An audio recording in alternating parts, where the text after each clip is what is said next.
Hello అందరికీ, నేను మీ చంద్ర శ్రీనివాస్. నెలకొక్కసారైనా మేమందరం కలిసి ఒక ట్రిప్ వేయకపోతే మాకు పిచ్చెక్కిపోతుందనమాట. పిల్లలతో ఇంట్లో నాకు, ఆఫీస్లో తనకి. అందుకే మేము నెలకొక్కసారి బయటికి వెళ్ళాలనే ఒక డీల్ అయితే పెట్టుకున్నాము. ఆ డీల్లో భాగంగా ఈరోజు మాకు ఇలా గడిచింది. మేము స్టార్ట్ అయ్యే ముందే బయట టిఫిన్ చేసి బయలుదేరాలనేసి ప్లాన్ చేసుకున్నాము. విజయ్ మహల్ గేట్ దగ్గర ఎగ్ దోశ బాగుంటుందనేసి అక్కడికి వెళ్ళి టిఫిన్ చేసుకొని స్టార్ట్ అయిపోయాము. ఇంకా వీడియోలోకి వెళ్ళే ముందు మీరైతే ఒక పని చేయాలి. అదేంటంటే మన ఛానల్కి రావడం ఫస్ట్ టైం అయితే ఛానల్ని సబ్స్క్రైబ్ చేయాలి. లేదంటే ఆల్రెడీ సబ్స్క్రైబ్ చేసుకున్న వాళ్ళైతే తప్పకుండా లైక్ చేయండి. ఇంకా మేమైతే నెల్లూరు నుంచి 15 to 16 కిలోమీటర్స్ డిస్టెన్స్లో లేబూర్ అనే ఒక ఊరికి వచ్చాము. ఇక్కడ చాలా బాగుంది. నాకైతే చాలా నచ్చేసింది. ఎందుకంటే నాకు గ్రీనరీ అంటే చాలా ఇష్టం. గ్రీనరీ అంటే నాకే కాదు, ఇష్టం లేని వాళ్ళు అసలు ఈ భూమి మీద ఉంటారని నేను అనుకోను. ఎందుకంటే మనకి ఎంత స్ట్రెస్ ఉన్నా ఇలాంటి ఒక ప్లేస్లో ఒక డే గడిపామంటే ఆ స్ట్రెస్ అంతా పూర్తిగా పోతుంది అనేది నా పర్సనల్ ఒపీనియన్. నా ఈ గ్రీనరీ పిచ్చి, ఇంకా నా మొక్కల పిచ్చి చూసి మా వారికి అప్పుడప్పుడు పిచ్చిలేస్తుంటుంది. అప్పుడు ఆయన అంటుంటారు, ఎక్కడైనా ఒక 6 ఎకరా కొనిచ్చేస్తారు, పోయి చెట్లు వేసుకొని అక్కడే బతుకు అంటూ ఉంటారు. అప్పుడు నేను అలాంటి రోజు ఎప్పుడు వస్తుందని నేను వెయిట్ చేస్తుంటాను అని నేను చెప్తుంటాను. ఇంకా ఇలాంటి ప్లేసెస్కి వచ్చిన తర్వాత ఇంకా మన ఫొటోస్, వీడియోస్ తీసుకోకపోతే చూసేవాళ్ళు మనల్ని వీళ్ళు ఏ కాలంలో ఉన్నారనుకుంటారు. అందుకే నేను కూడా ఏమాత్రం మిస్ చేయకుండా నాకు కనిపించిన ప్రతి ఒక్కటి క్యాప్చర్ చేసుకుంటూ పోయాను. ఇంకా పొలం గట్ల మీద అక్కడక్కడ ఈ పొన్నగంటాకు బాగా మొలిచింది.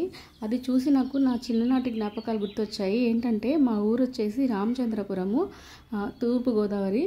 సెలవులకి మేము ఊరు వెళ్ళినప్పుడు పిల్లలందరూ ఒక దగ్గర గ్యాదర్ అయ్యి బాగా గోల్ చేసేవాళ్ళం అనమాట.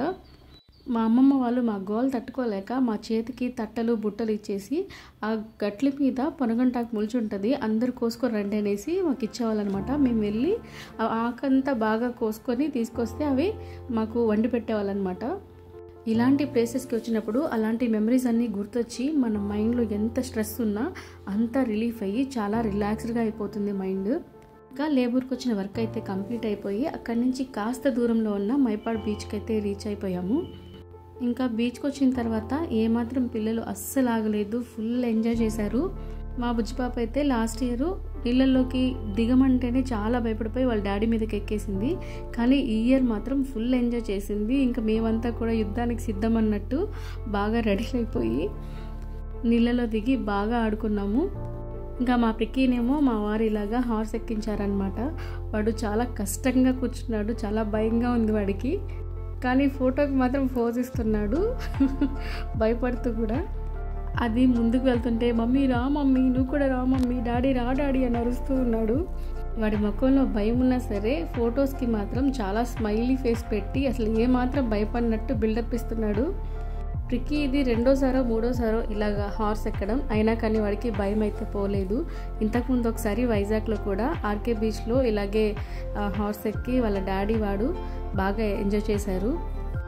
ఆ తర్వాత మళ్ళీ ఇలా అయినా కూడా వాడికి మాత్రం అసలు భయం పోలేదు. మేమైతే బీచ్లో ట్యాన్ అయిపోకుండా, డిహైడ్రేట్ అయిపోకుండా ఉండడానికి ప్రిపేర్డ్గా వచ్చాము. బీచ్లో ఆటలన్నీ కంప్లీట్ చేసుకొని మేమైతే ఇంటికి రిటర్న్ అయిపోయాము. అయితే ఇంటికి వచ్చాక నేను వంట చేయలేదు కాబట్టి ఇంటికి వచ్చి మళ్ళీ వంట చేశాను పిల్లల కోసం. ఒక్క పూట బయట నుంచి కర్రీస్ తెచ్చుకోవాలన్నా లేదా సండే రోజు పప్పు తినాలంటే మా ఇంట్లో మహా పాపం అన్నట్టు. సండే రోజు పప్ప అంటారు. అందుకే నేను ఇంటికి వచ్చాక మళ్ళీ చికెన్ తీసుకొచ్చి ఇలాగా ఫాస్ట్గా అయిపోయేలాగా, నార్మల్గా నేను ఎప్పుడైనా చికెన్ ఫాస్ట్గా అయిపోవాలి, వంట త్వరగా అయిపోవాలి అనుకున్నప్పుడు ఇలాగా ఆయిల్ వేసుకొని స్పైసెస్ అన్నీ వేసుకొని ఆనియన్స్ని గోల్డెన్ కలర్లోకి వచ్చేంత వరకు వేయించేసుకొని చికెన్ వేసేసుకొని, అది కూడా మ్యారినేట్ చేసిన చికెన్ అనమాట. పసుపు, ఉప్పు, కారం, గరం మసాలా, ధనియాల పొడి, ఇంకా అల్లం వెల్లుల్లి పేస్ట్ వేసుకొని ఒక 1 hour పాటు మ్యారినేట్ చేసి పెట్టేసుకుంటాను.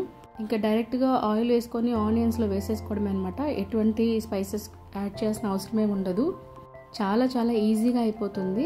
ఇలాగా మూత పెట్టేసి ఒక 10 నిమిషాలు మీడియం ఫ్లేమ్లో వదిలేసామంటే మనకి చక్కగా చికెన్ నుంచి వాటర్ వచ్చి ఆ వాటర్లోనే చికెన్ అంతా బాగా కుక్ అయిపోయి ఉంటుంది.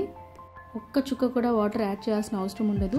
లాస్ట్లో ఫైనల్గా ఇంకాస్త గరం మసాలా వేసుకొని ఇలాగా రోస్ట్గా వేపేసుకొని కాస్త రసం పెట్టుకొని అందులో నంచుకొని తిన్నామంటే చాలా బాగుంటుంది. ఇంకా వేడివేడిగా రైస్ వండేసాను, అలాగే రసం కూడా పెట్టేశాను. ఇంకా పిల్లలిద్దరూ ఆడి ఆడి బాగా అలసిపోయారు కాబట్టి ఇద్దరికి బొజ్జు నిండా బువ్వ పెట్టేసి పడుకోబెట్టేశాను అనమాట. ఫైనల్గా నేను మా వారు కూడా భోజనం చేసేసి డే అంతా ఎలా గడిచిందనేసి కాసేపు కబుర్లు చెప్పుకొని మేము కూడా పడుకునేసాము. ఇంకా మీరు కూడా వీడియో పూర్తిగా చూసినట్లయితే నచ్చితే తప్పకుండా లైక్ చేయండి. Thanks for watching.